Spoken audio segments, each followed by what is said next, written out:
Hi, I'm delighted to be here. You've already been told that I'm the chair of film, television, and theater, but I'm here tonight in my capacity as a Nanovic faculty fellow, and it's my great pleasure to not only introduce tonight's film, but also tell you about the entire series. All right, so I'm going to just very quickly go through the series, identify certain films, and alert you to who's going to be introducing them.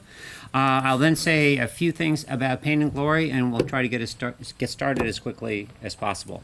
Okay, so tonight's film, Pain and Glory, March 19th, Ore, which was the winner of the Berlinale Best First Feature Award. We are very fortunate to have the director who will be visiting that week, director Mehmet Akif Buyakatali.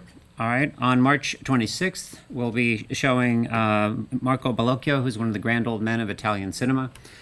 His new film, Il Traditore, the Traitor, was nominated for the Palme d'Or at the Cannes Film Festival this year.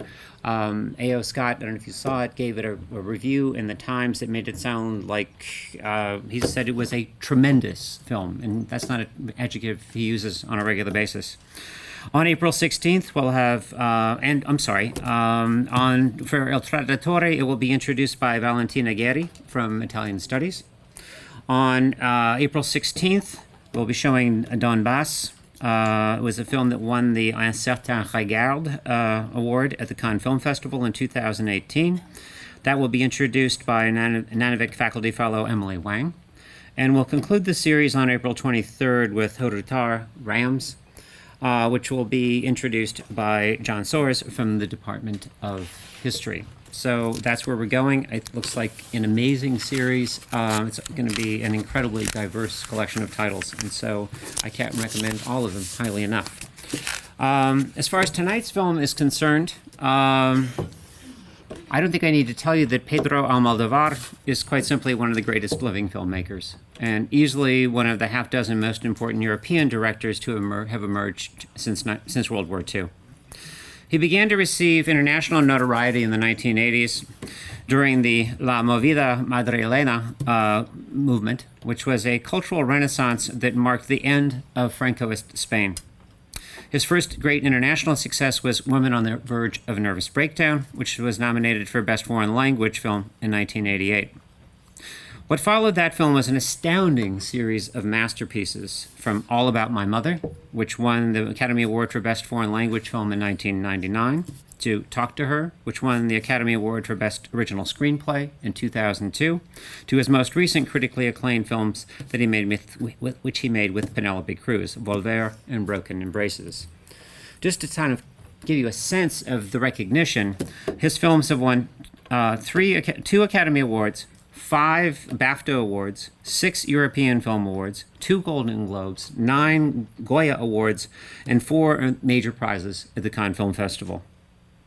Throughout his career, his films have been celebrated for the ways they challenge traditional gender and challenge traditional categories of gender and sexual identity in a singular cinematic style which combines the conventions of high-octane melodrama with the visual pyrotechnics of the most sophisticated art cinema, alternating between farcical comedy and eloquent tragedy. Pain and Glory resembles his earlier films, but it also marks a significant departure in that it reflects explicitly on his role as an artist. Antonio Banderas, who gives one of the great recent screen performances as a filmmaker who is clearly based on Almodovar. He received the Best Actor Award at this year's Cannes Film Festival and was also nominated for an Academy Award for Best Actor. Banderas' performance conveys the pains and glories of the creative process. I'm sorry, I've just sort of shown you the poster here. These are the films that I was just talking about. Sorry I didn't move it forward enough.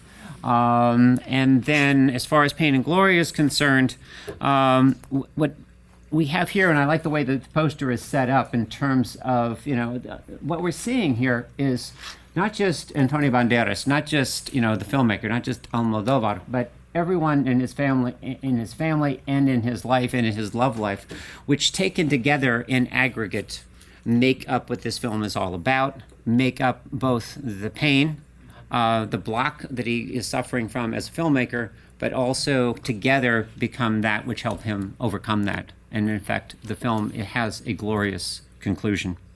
So, rather than try to go into greater detail about how great this film is, I think I will let the film speak for itself. So without further ado, I give you Pain and Glory.